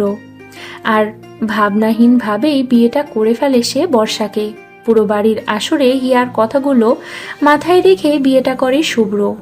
তারপর আর কি, ভাগ্যকেই মেনে নেয় শুভ্র আর সংসার করতে থাকে বর্ষার সাথে। আর প্রায় রাতে হিয়ার সাথেই কথা হতো শুভ্রের। এভাবেই করতে করতে আননোন মেয়েটির সাথে বন্ধুত্ব হয়ে গেল শুভ্রের। আর মোবাইলের সেভ হলো তার নাম ঔপন্যাসিকা। পরপর সব কথাগুলো বর্ষাকে বলে দম ছাড়লো শুভ্র। বলল, এই হলো ঔপন্যাসিকার কাহিনী। সব শুনে বর্ষা যেন হতভম্ব। শেষে কিনা তাদের বিয়েটা একজন উপন্যাসিকার জন্য হলো। বর্ষার ভাবনার মাঝেই বলে উঠল শুভ্র, আমি জানি না ঔপন্যাসিকার সাথে কি কানেকশন আছে আমার, কিন্তু ওর জন্য আজ আমি আমার জীবনের শ্রেষ্ঠ জিনিসটা উপলব্ধি করতে পারলাম। ধন্যবাদ ঔপন্যাসিকা। মেয়েটার মাঝে আলাদা একটা জাদু আছে, কথা বললেই মনটা ভালো হয়ে যায়। শুভ্রর মুখে ঔপন্যাসিকার এত প্রশংসা শুনে মুখ ভার করে বলল বর্ষা, হয়েছে হয়েছে, বুঝতে পেরেছি। আপনার ঔপন্যাসিকা আমার চেয়েও ভালো। বর্ষার কথা শুনে হাসলো শুভ্র। বর্ষাকে জড়িয়ে ধরে বলল, আমি তা কখন বললাম? তুমি তো তুমি আমার প্রিয় বোকারানি। একসময় তো অপ্রিয় ছিলাম। তাতে কি, এখন তো প্রিয় হয়েছ। বলেই বর্ষাকে বুকে জড়িয়ে ধরে মুচকি হাসল শুভ্র। বর্ষাও খুশি মনে জড়িয়ে ধরল শুভ্রকে। এই প্রথম শুভ্রকে কাছ থেকে ফিল করছে বর্ষা। একরাশ ভালো লাগা এসে গ্রাস করলো তাকে। সাথে মন থেকে ধন্যবাদ জানালো সে সেই ঔপন্যাসিকাকে। মনে মনেই বলল, থ্যাংক ইউ। রাতে জ্যোৎস্না ভরা আলোতে বিছানা লেপটে কাঁথা জড়িয়ে বেঘরে ঘুমিয়ে আছে হিয়া। এমন সময় আচমকাই ঘুমের ঘোরে চোখ খুলতেই সামনে নির্মলকে দেখে থমকে গেল হিয়া। উত্তেজিত হয়ে কিছু বলবে তার আগেই নির্মল মুখ চেপে ধরল তার। আকস্মিক নির্মলের এমন কাণ্ডে চোখ বড় বড় হয়ে যায় হিয়ার। হালকা ঘাবড়ানো ফেস নিয়ে তাকিয়ে রয় সে নির্মলের মুখের দিকে। এদিকে নির্মল হিয়ার মুখ চেপে ধরে ওর চোখের দিকে তাকিয়ে শীতল ভেজা কণ্ঠ নিয়ে বলল, আমি যে এসেছি এটা কি বাড়ির সবাইকে জানানোর খুব ইচ্ছে হয়েছে নাকি? প্রতি উত্তরে কিছু বলে না হিয়া, শুধু তাকিয়ে রয় সে নির্মলের চোখের দিকে। হিয়া নির্মলের মুখ থেকে হাত সরালো, তারপর খাটের সাথে পিঠ ঠেকিয়ে নিচে বসেই উল্টো দিক ঘুরে বলল, জানো তো মাত্র 2 দিন তোমায় দেখিনি বলে মনটা ব্যাকুলতার শীর্ষে পুরো, তাই তো মাঝরাতে চোরের মতো তোমাকে দেখতে আসা লাগলো। বলেই তপ্ত নিঃশ্বাস ফেলে আবারও বলে উঠল নির্মল, জানো তো তুমি আমার চোখের তৃষ্ণা হিয়া, যতই দেখি মনই ভরে না। এতটা পাগল না বানালেও পারতে কিন্তু। নির্মলের কথা শুনে হিয়া কি বলবে বুঝতে পারছে না। তৎক্ষণাৎ শোয়া থেকে উঠে বসলো সে, তারপর খাট থেকে নেমে নির্মলের পাশে বসে বলল, আপনি কোথায় ছিলেন 2 দিন? হিয়ার কথা শুনে হালকা হেসে বলল নির্মল। কেন, আমি খুব মিস করছিলে বুঝি? নির্মলের কথা শুনে হালকা রাগান্বিত কণ্ঠ নিয়ে বলল হিয়া। বাজে কথা বলা বন্ধ করুন আর যা বলছি তার উত্তর দিন। আরে তুমি রাগ করছো কেন? ওভাবে তাকিও না, প্রেমে পড়ে যাবো তো। আপনি কিন্তু খুব বাজে নির্মল। প্রতি উত্তরে হেসে ফেলল নির্মল। কপাল জুড়ে থাকা সিল্কি চুলগুলো হাত দিয়ে সরিয়ে বলল, আই নো। নির্মলের কাণ্ডে রাগ উঠল হিয়ার। নির্মলের দিকে তাকিয়ে বলতে নিল সে। শুনুন। আর কিছু বলতে যাওয়ার আগেই হিয়াকে টেনে জড়িয়ে ধরল নির্মল, বলল, বাকি সব বিয়ের পর শুনবো। উত্তরে কিছু বলতে পারে না হিয়া, চুপ করে রয়। নির্মল কিছুক্ষণ হিয়াকে জড়িয়ে ধরে চুপ করে বসে রয়, তারপর বলে, ইদানিং কাজের চাপটা যেন বেশি বেড়ে গেছে। মানুষগুলো না কারণে অকারণে বেশ প্যারা দেয়। আমি যে বিয়ে করব এটা হয়তো সবাই জেনে গেছে। নির্মলের কথা শুনে হিয়া অবাক হয়ে বলে, আমি কিছু বুঝছি না, আপনি কি বলছেন? হিয়ার কথা শুনে নির্মল শান্ত দৃষ্টিতে তাকালো হিয়ার দিকে, বলল, আপনি আর সহ্য হয় না, তুমি কবে বলবে? থমকে যায় হিয়া নির্মলের কথা শুনে। শুধু নির্বিকার হয়ে তাকিয়ে রয় সে নির্মলের মুখের দিকে। মাথার ভিতরে একটাই কথা ঘোরে তার, এখন থেকে এই মানুষটাকে তুমি করে বলতে হবে? মাঝপথে কেটে গেল অনেকগুলো দিন। সেই অনেকগুলো দিনে বদলে যায় অনেক কিছু। শুভ্র বর্ষার জীবনে আসে নতুন সব দিন। ভালোবাসার গন্ধরা রোজ উকি দেয় তাদের বাড়ি জুড়ে। স্বাভাবিক সব স্বামী স্ত্রীর মতোই খুব স্বাচ্ছন্দ্যেই কাটছিল তাদের দিন। এর মাঝেই শুভ্র গিয়েছিল লন্ডন। কয়েকদিন কাজের চাপ থেকে শুভ্র তার বিয়ার উপলক্ষে ছুটি নিয়ে আবার বাড়ি চলে আসে সে। পরের বার বর্ষাকে নিয়েই পাড়ি জমাবে সে বিদেশ। ভালোবাসা হলো এমন একটা জিনিস যেটার স্বাদ একবার পেয়ে গেলে পুরো জীবনটাই সুন্দর মনে হবে, আর দূরে গেলে শূন্যতা ফিল হবে। তবে বর্তমানে দুটো নিয়েই ভালো আছে শুভ্র বর্ষা। শুভ্র তো এখন দাদুর কাছে প্রতিনিয়ত মনে মনে ধন্যবাদ জানায় এই মানুষটাকে, সাথে এই ঔপন্যাসিকার জন্যই সে তার ভালোবাসার মানুষটিকে পেয়ে গেল। আর রইল নীলিমার কথা। বর্ষার সাথে একদিন রাতে কথা হয়েছিল নীলিমার। বর্ষা বুঝিয়েছে অনেক কিছু, নীলিমাও বুঝেছে। সাথে বলেছে সে কখনোই শুভ্র বর্ষার মাঝে কাটা হয়ে দাঁড়াবে না। বর্ষাও খুশি হয়েছে খুব। জীবনের সবাই যে সবার ভালোবাসার মানুষটিকে পাবে এমন তো কথা নেই। নীলিমার মতো এমন হাজারো মানুষ আছে যারা ভালোবাসার মানুষটিকে পায় না। তবে এতে যে তাদের জীবন থেমে থাকে এমন তো নয়, জীবন তো চলতেই থাকে, কারণে অকারণে নিবিড়ভাবে।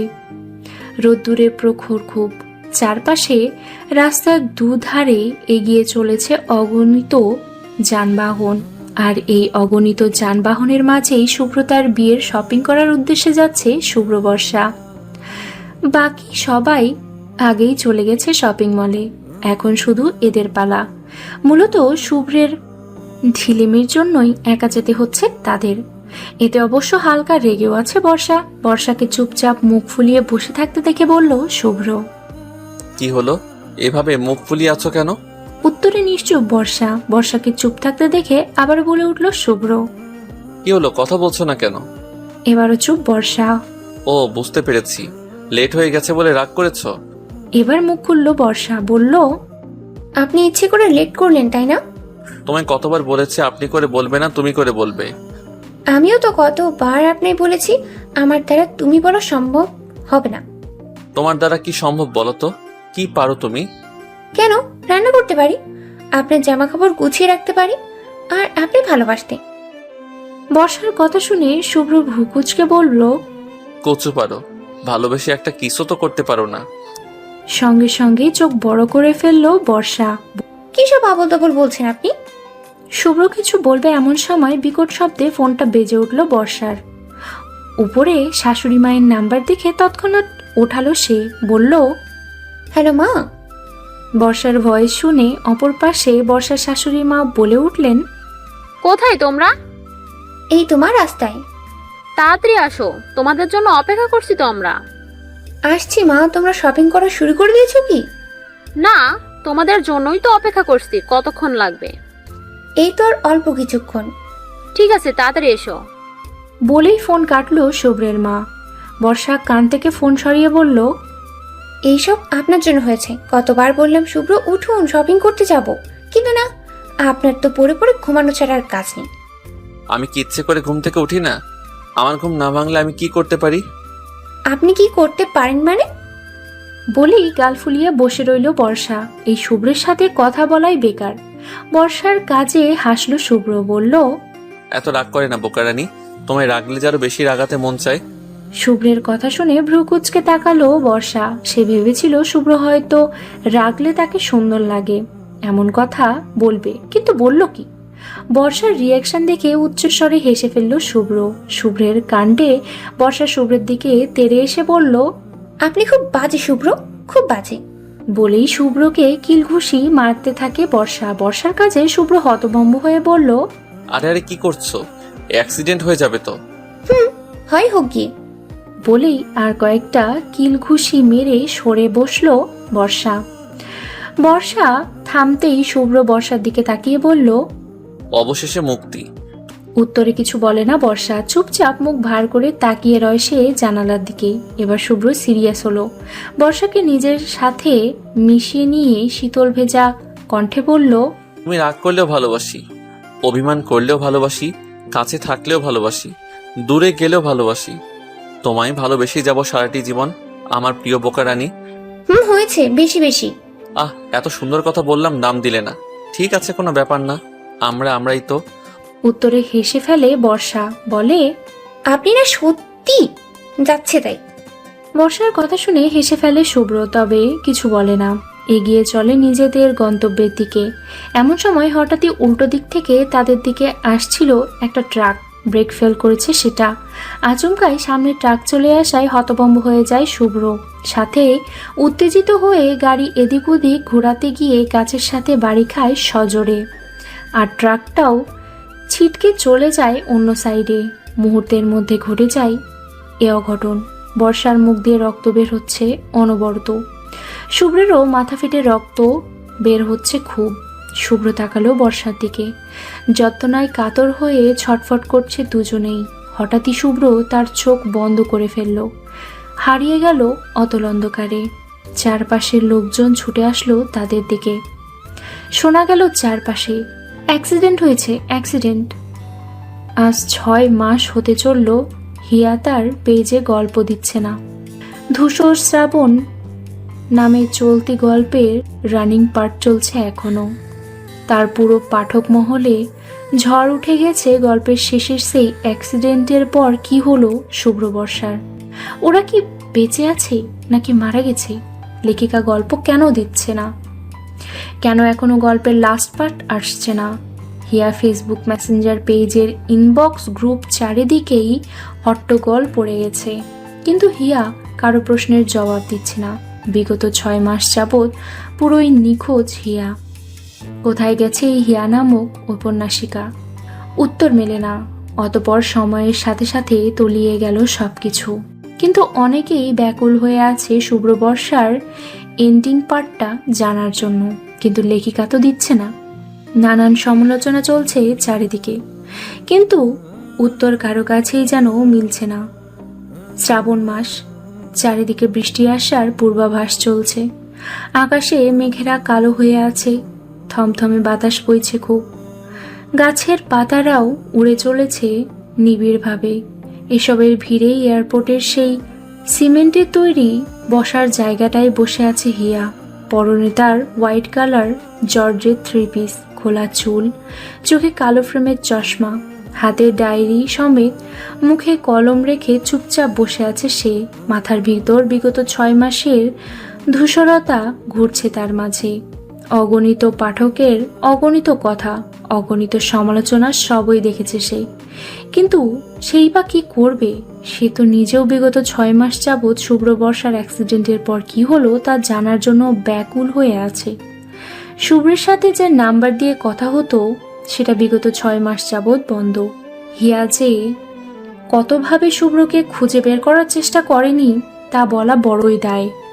কেউ জানুক আর না জানুক, হিয়া তো জানে এতদিন যাবৎ সে যে ধূসশ্রাবণ গল্পটি লিখত এটা কাল্পনিক ছিল না। প্রায় রাতে শুভ্রের সাথে কথা বলে তাদের বৈবাহিক জীবনে ঘটে যাওয়া সব ঘটনা গুছিয়ে গল্প আকারে পোস্ট করত হিয়া। আর এই জিনিসটা শুধুমাত্র হিয়া নিজেই জানে, শুভ্রও জানে না।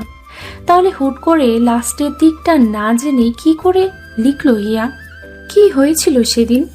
শুভ্র বর্ষা কি বেঁচে নেই আর ভাবল না হিয়া। মাথা বন বন করছে, তার কষ্ট হয় এসব ভাবলেও। মনটা ব্যাকুল হয়ে আছে শুভ্রের সাথে একবার মিট করার জন্য। আকাশপথে তাকালো হিয়া, মনে মনে বলল, প্লিজ একবার তো সামনে আসো শুভ্র, আমিও জানতে চাই কি হয়েছিল সেদিন। সেই অ্যাক্সিডেন্টের পর তোমরা কোথায় আছো আর কেমন আছো জানার জন্য আমি ব্যাকুল হয়ে আছি শুভ্র। এমন সময় হাতে একটা কোন আইসক্রিম নিয়ে সামনে দাঁড়ালো নির্মল। বলল, সারপ্রাইজ, এটা তোমার জন্য। হিয়া দেখলো নির্মলকে, তবে খুশি খুশি ভাবটা এলো না তার। যা দেখে নির্মল বলে উঠল, মন খারাপ? প্রতি উত্তরে হিয়া নির্বিকার গলায় বলল, আমি কি শুভ্র বর্ষাকে কখনো খুঁজে পাবো না নির্মল? হিয়ার কথা শুনে চুপ হয়ে যায় নির্মল। সেও জানে না এই প্রশ্নের উত্তর কে দিবে। গত 6 মাস যাবৎ তো সেও কম খোঁজেনি ওদের, কিন্তু ব্যর্থ সে। শুধু নাম দিয়ে কি একটা মানুষকে খুঁজে বের করা যায়? নির্মল বসলো হিয়ার পাশ দিয়ে, তারপর বলল, আমি তো কম চেষ্টা করিনি, কিন্তু পাইনি তো। তবে তুমি চিন্তা করো না, কোনো না কোনো খবর তো ঠিক পেয়েই যাব। উত্তরে শুকনা হাসে হিয়া। হিয়ার মন খারাপ দেখে উঠে দাঁড়ালো নির্মল, বলল, তুমি একটু বসো, আমি এক্ষুনি আসছি। ঠিক আছে। হিয়ার কথা শুনে আর কিছু না বলে এগিয়ে যায় নির্মল সামনে, আর হিয়া চুপচাপ বসে রয়। ডায়েরিটা খোলা, তার লাস্ট কয়েকটা পৃষ্ঠার অবশিষ্ট আছে মাত্র। রোজ কলমটা এমনই জায়গা এসে থেমে যায়, লেখা আর হয় না। তপ্ত নিঃশ্বাস ফেলল হিয়া। এমন সময় বেশ খানিকটা বিরক্ত নিয়েই তার পাশে এসে বসলো একটা মেয়ে, পরনে তার শাড়ি। খানিকটা বিরক্ত নিয়ে বলল সে, এই ছেলেটা অলওয়েজ আমায় লেট করায়। একবার দেখা হোক, আমি যাবই না লন্ডন। লন্ডন নামটা শুনতেই থমকে গেল হিয়া। পাশ ফিরে মেয়েটার দিকে তাকিয়ে বলল সে, আপনি লন্ডনে থাকেন বুঝি? আচমকা কোনো মেয়েলি কণ্ঠ কানে আসতেই পাশ ফিরে তাকালো বর্ষা। বলল, বর্ষার কথা শুনে হিয়া বেশ আগ্রহ নিয়ে কিছু বলতে যাবে, এমন সময় সেখানে এগিয়ে আসলো শুভ্র। হিয়া শুভ্রকে দেখে তৎক্ষণাৎ উঠে দাঁড়ালো, বলল, শুভ্র তুমি তুমি জানো তোমায় আমি কোথায় কোথায় না খুঁজেছি। তোমার ফোনেও কতবার কল করেছি, কিন্তু প্রতিবারই বন্ধ বলছে সেটা। তোমার সাথে দেখা হওয়ার জন্য কতটা ব্যাকুল আমি জানো তুমি। আর ওকে। হিয়ার কথা বর্ষা উঠে দাঁড়ালো, ভ্রু কুঁচকে বলল, আপনি কে বলুন তো? আমি হিয়া, আর আপনি? আমি বর্ষা। সঙ্গে সঙ্গে অবাক হয়ে বলল হিয়া, ও মাই গড, তুমি তাহলে শুভ্রের বোকারানি বর্ষা? আমার তো বিশ্বাস হচ্ছে না। তোমরা দুজন আমার সামনে বসে, আমি গত 6 মাস যাবৎ তোমাদের পাগলের মতো খুঁজেছি। হিয়ার কথা শুনে বর্ষা অবাক হয়ে বলল, কেন বলুন তো, কে আপনি? এইবার শুভ্র মুখ খুলল, বলল, ও হলো ঔপন্যাসিকা বর্ষা। সাথে সাথেই চমকে উঠল বর্ষা। অবাক চোখে তাকিয়ে রইল সে হিয়ার মুখের দিকে। বলল, আপনি তাহলে শুভ্র সেই ঔপন্যাসিকা? Thank you আপ্পি। তোমার জন্যই সেদিন শুভ্র ফিরে এসে বিয়ে করেছিল আমায়। প্রতি উত্তরে হালকা হেসে উত্তেজিত কণ্ঠ নিয়ে বলল হিয়া। সেসব পরে হবে, আগে বলো সেদিন অ্যাক্সিডেন্টের পর কি কি হয়েছিল? হিয়ার কথা শুভ্র বলল, আমি বলছি, সেদিন অ্যাক্সিডেন্টের পর আমায় আর বর্ষাকে হসপিটালে নেওয়া হয়। সেখানে সিচুয়েশন ক্রিটিক্যাল হয়, ইমিডিয়েটলি আমাদের বিদেশে পাঠানো হয়। আর ভাগ্যক্রমে আমরা বেঁচে যাই। টানা 2 মাস তো আমরা বেড রেস্টেই ছিলাম। আমার ফোনটা হারিয়ে যাওয়ায় বাড়ির লোক নতুন ফোন, নতুন সিম কিনে দেয়। অতঃপর তোমার নাম্বারটা হারিয়ে যাওয়ায় আর যোগাযোগ করতে পারিনি তোমার সাথে। শুভ্রের কথা শুনে অত্যাধিক হারে খুশি হয় হিয়া। অবশেষে সে তার গল্পের এন্ডিং লিখতে পারবে। হিয়া খুশি হয়ে জড়িয়ে ধরল বর্ষাকে। বলল, থ্যাংক ইউ সো মাচ। হুট করে হিয়ার এমন খুশি হওয়ার ভাবটা ঠিক বুঝলো না বর্ষা, তাই বলল, এত ধন্যবাদ কেন? তোমরা জানো না, অ্যাটলাস অবশেষে আমি আমার উপন্যাসের এন্ডিং লিখতে পারবো। বিগত 6 মাস যাবৎ ঝুলেছিল সেটা। হিয়ার কথা শুনে শুভ্র অবাক হয়ে বলল, মানে? প্রতি উত্তরে সংক্ষিপ্ত জবাব হিয়ার।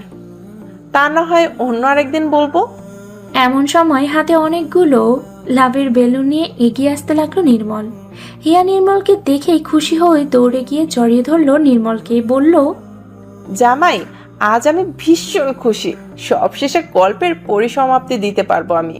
হুট করেই হিয়ার কাণ্ডে থমকে যায় নির্মল। সাথে সাথেই তার হাতে করে আনা অসংখ্য লাভের বেলুন উড়ে যায় আকাশে। নির্মল হা হয়ে তাকিয়ে রয় সেই আকাশপথে উড়ে যাওয়া চলা বেলুনের দিকে। তারপর বলে, বেলুনগুলো উড়ে গেল তো? বাদ দাও তো বেলুন, আগে চলো আমার সাথে। এই বলেই নির্মলকে টেনে নিয়ে যায় হিয়া শুভ্রদের সামনে। শুভ্র বর্ষা তখন ওদের দিকেই তাকিয়েছিল। হিয়ার কাণ্ড কারখানার সাথে বেলুন উড়ে যাওয়ার বিষয়টা দুজনেই দেখেছে তারা, সাথে অবাকও হয়েছে। হিয়া শুভ্রদের সামনে নির্মলকে দাঁড় করিয়ে বলল, Shubhra Barsha, meet my husband in law, Nirmal Mahmud. উত্তরে বর্ষা বলে, আসসালামু আলাইকুম। নির্মলও অবাক হয়ে জবাব দেয়। ওয়ালাইকুম আসসালাম। আর শুভ্র বলে, এই তবে তোমার ভিলেন বয়ফ্রেন্ড নির্মল। কিন্তু তোমাদের বিয়ে হলো কবে? 2 মাস হয়ে গেছে। তোমায় তো আসার কথা বলছিলাম, কিন্তু হুট করে নিখোঁজ হয়ে যাওয়া মিস করলে। কি করব বলো, ব্যাড লাক। যাই হোক, এই বলেই নির্মলের দিকে তাকিয়ে বলল শুভ্র। হ্যালো বস, আপনি কি তো ভীষণ লাকি ঔপন্যাসিকের মতো একজন জীবন সঙ্গিনী পেয়ে। শুভ্রের কথা শুনে নির্মল ও হিয়ার দিকে এক পলক তাকিয়ে মুচকি হেসে বলল, আর আপনিও কিন্তু আপনার বুকারানির মতো একজন বউ পেয়ে ভীষণ লাকি। শুভ্র অবাক হলো নির্মলের কথা শুনে। বোকারানি শব্দটা তবে এও জানে? নির্ঘাত হিয়া বলেছে ভেবেই তাকালো সে হিয়ার মুখের দিকে। শুভ্রের চাহনি দেখে ঠোঁটে কামড়ে দিল হিয়া। কিছুক্ষণ চুপ থেকে বলল, তা শুভ্রতার কি খবর? বিয়ে হয়ে গেছে ওর? উত্তরে বর্ষা বলে, না, আগামী মাসেই ওর বিয়ে। তোমাদের দুজনকে কিন্তু আসতেই হবে। বলেই ব্যাগ থেকে বিয়ের কার্ডটা বের করে দিল বর্ষা হিয়ার দিকে। হিয়াও নিল খুশি হয়ে, বলল, অবশ্যই। এমন সময় আকাশ পথ বেয়ে মেঘলা গর্জন দিয়ে উঠল, যা দেখে শুভ্র বলল, বৃষ্টি আসবে বোধহয়। শুভ্রের কথা শুনে হিয়া বলল, এবার বোধহয় যেতে হবে আমাদের। হিয়ার কথা শুনে বর্ষাও বলে উঠল, আমাদেরও। বর্ষার কথা শুনে মুচকি হেসে বলল হিয়া নির্মল, ভালো থেকো তোমরা। তোমরাও ভালো থেকো। অতঃপর অবশেষে দুই জুটি দুই দিকে চলে গেল। হাজারো কল্পনার অবসান ঘটল। তবে মাঝপথে স্মৃতি হয়ে রয়ে গেল শুধু হিয়ার লিখে রাখা ডায়েরি। ধূসর শ্রাবণ সিমেন্টের তৈরি বেঞ্চটাতে এখনো জুড়ে আছে সেটা। বাতাসের প্রবলতায় তারা উড়ে চলছে, খুব জানান দিচ্ছে ভীষণ। আমি ভিজে যাচ্ছি, কিন্তু শ্রাবণ মাসের এই প্রবল বৃষ্টির ছোঁয়ায় তোমরা ভালো থেকো। আর মনে রেখো এই ধূসর শ্রাবণকে। সমাপ্তি। ভুল ত্রুটি ক্ষমার সাপেক্ষে অবশেষে শেষ হলো ধূসর শ্রাবণ। শুরু থেকেই অনেক অভিযোগ ছিল গল্পটা নিয়ে, এখনো হয়তো থাকবে। জানি না গল্পটা কতটুকু ভালো লেগেছে তোমাদের, তবে যেভাবে ভেবেছিলাম সেভাবেই দিয়েছি। কার কেমন লেগেছে অবশ্যই কমেন্ট করে জানাবে কিন্তু। আপনারাও ভালো থাকবেন, সুস্থ থাকবেন। আজকের মতো বিদায় নিচ্ছি, ধন্যবাদ।